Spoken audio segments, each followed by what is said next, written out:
Hey guys, welcome back to another video. We have some actually exciting stuff available today. We're gonna start in BR. We're gonna make it quick. First and foremost, you just have like 225,000 extra XP, I think, just for logging in, because they sped up the end of the season by like 1 day. So if you guys want to go ahead and grab your XP, just log into BR. If you want to get any of the seasonal rotational stuff, all the Thanksgiving skins. Turns, I think, has only been in the shop for like 3 days, if I can double check that. Yeah, he was only here for like 2 or 3 days last year this time. So grab him while you can. He's kind of a rare skin if you guys are interested in collecting that. The Harvest Bounty bundle is available. You guys can use code Mista to check out. I seriously appreciate it. Gives creators a % of that, and helps me help support me and continue making videos. Nils gifted me Sway. Thank you to him. If you guys want to grab any of the Naruto stuff, it's available. And yeah, all the regular bundle stuff is here, including the new Tech Future Pack. We're moving straight on to Save the World, but not before I mention something real quick. If you guys have been interested in ADVANCEDGG, there is a surprise sale going on right now, 35% off. I'm drinking the cherry limeade today. Very, very, very nice flavor. The new Splitgate Rocket Pop flavor is available. It is not eligible to be using a code to get any % off of that, but every other Focus and Energy drink, I believe, is 35% off. If you use code BEAST in the bottom left there, it is also 35% off for a limited time until Cyber Monday. So if you guys are interested in trying any of that, you can just go ahead and put that at your checkout and give it a go. I highly recommend it because that's the most...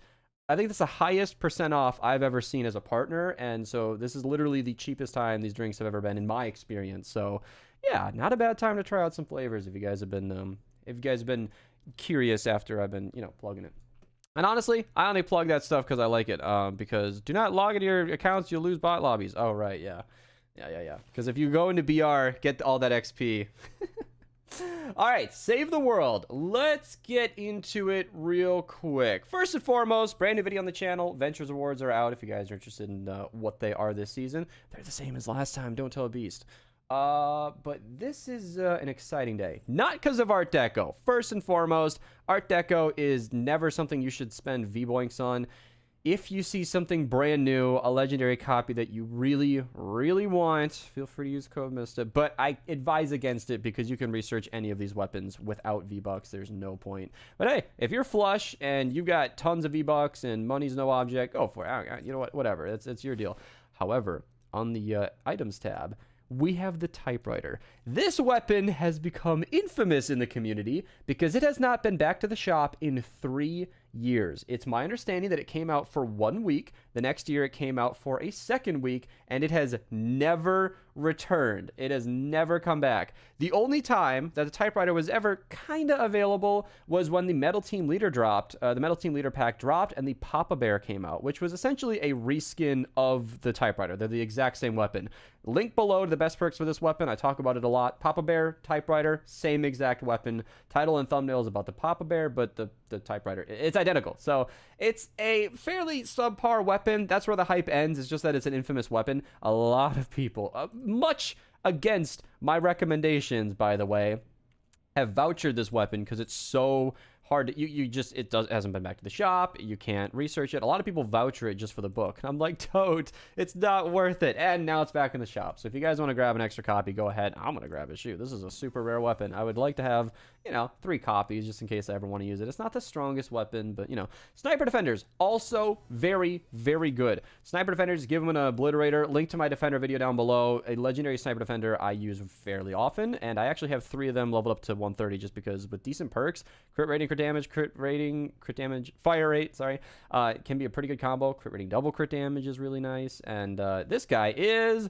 damage, mag size, health. Yeah, okay, we're not gonna use that, but you can get different perks on these guys, and it's really, really worth it because they are super, super strong. Legendary Flux, not new, not unique, but always worth grabbing. Always want to grab this stuff. I will have a video on the best heroes and weapons to Flux soon. I know you guys recorded it like a week ago, but all the venture stuff has sort of taken priority. I'm gonna grab all the perk up as well. I don't need to do all my shopping on camera, but I might as well since the re-perk is the last stuff that I usually grab on a weekly basis, and we can just head out of here. Because sometimes I forget, and then I don't do it after the video, and I regret it. The hype continues. A weapon supercharger is available for, I think this is the 5th week in a row, and I'm not claiming credit or anything, all right? But I might have reported to Epic that the hero supercharger glitch was still a thing, and I may or may not have shared a poll that we ran on Twitch that stated that the players much preferred weapon superchargers. I'm not even being coy, have no idea if Epic took that to heart or anything, but I don't know. 5 weeks straight of weapon superchargers is definitely making me smile, and I know a lot of you guys have been really, really enjoying these. So, yeah, weapon superchargers available, super impactful, buffs your weapons. I am super happy to continue buffing my weapons because I got another Ravager on the way, and I'd really like, actually, with this weapon supercharger in the weekly and the 3 I'm going to get from Ventures, I should have a 144 Ravager by the time I'm done with Ventures, and I'm really happy about that. So thank you, Epic. It was a stupid bug to get hero superchargers all the time, but back to back weapon superchargers is a fairly good way to make up for it. All right, let's get into the missions real quick before I get into it. We are going to have 3 legendary survivors throughout the video. Let's get into that now. So kicking it off with the 34 zones, we can go all the way back here. If I can find it, 4x reperk and the 34 4-player retrieve the data. And then I think we're skipping all the way to the 94 zones. I did not identify anything too crazy, but survivor number 1 was right there. Did I lose it? There it is. 94 4-player deliver the bomb is 1 legendary survivor that's available in Ventures. The other 2 are going to be in Twine. And then in the 108 4-players, we got 4x reperk and 4x lightning the bottle. So not too bad, pretty good. For the 3 of you that can queue the 140s, there's not too much going on down here. But in the 124 zone, we do have Trailblazer Quinn, who is really, really good for teddies. I'm not going to dwell, not survivors. I'm not going to dwell on her, if I can click the button. I'm not going to dwell on her oh my goodness, too hard, but she's really good for teddies. So there you go. Just gonna trip over myself every step along the way. And I think that's pretty much it for Ventures. It's fairly quiet. There is like a gas trap, purple one in the 94 zones, but you can go track that down yourself. 4x lightning bottle in the 76 4-player, and in the 100 zone, we have if I can go, boom, find it. Where is it? Come on, neon sniper. There it is, available. You can shoot through the walls. Archer's just out of here. I think he's ready to go grind, but he's watching the stream. He knows I'm done with Ventures. Thank you, Archer, for showing me the high zones.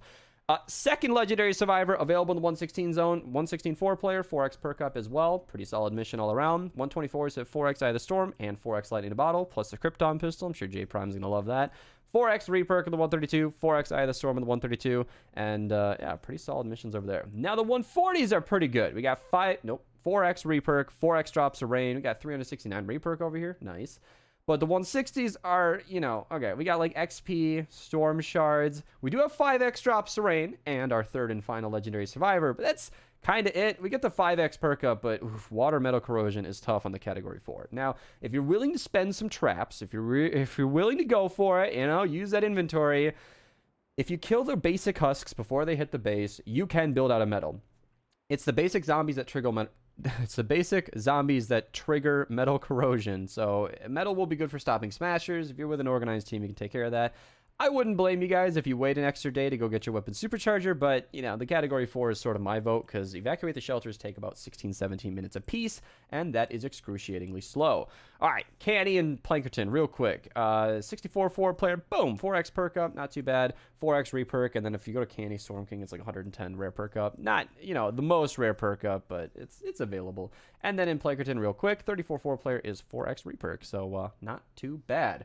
Woo! Lots of stuff going on today. I am just chill to retrieve the data. All right, you know what? If you are hardcore, just grinding, just for the weapon supercharger, all right, screw it. Yeah, you can do the retrieve the data. But an 82%. But I still. Oh, come on. No, we're not gonna fill them all. It's impossible. We at least have some 100%s. Come on. Yeah, vacuum tube bow is really in style this season. Seriously speaking, the vacuum tube bow in a that's a lot of 688 nuts and bolts. Woo, that's a good amount. The vacuum tube bow in a water zone is quite a bit more useful than the xenon bow. So just saying. If I was ever going to do a video comparing the xenon bow and the vacuum tube bow, or if I ever do a top 10 best bows video, which I might do someday, you guys might be interested, because I've made a video on all the best bows in the game, but I kind of just danced around it. Like, I think I said the xenon bow is the best one in the game, but that's not the interesting part, in my opinion. If I'm going to make a top 10 bows video, yeah, okay, we all know that the xenon bow and the vacuum tube are going to be fighting for the #1 slot, but it gets more interesting for the other 8 weapons, because where would I rank the rest of them? Because it's going to surprise some of you to hear that the other bows are not useless. They are good too. A lot of people just default to the xenon bow, and I can't blame you. It's energy, it works every time, super easy to use, very fun to use. It just checks every box, so there's no reason. However, I don't mind pulling out the powder keg from time to time, and the boom bow is not as bad as you might think. So, you know, there's kind of a topic there. There's a little bit to talk about. But the vacuum tube bow has a 25% damage bonus over the xenon bow if you're shooting against a water enemy, and that is a pretty big deal. Pretty bad on the manuals today, but, you know, failed some expeditions. Happens. Twitch link down below. Should be streaming tomorrow. I'm going to be in the stream right after uploading this, so sorry about that. Thank you guys so much for watching. Take it easy, and I'll see you next time.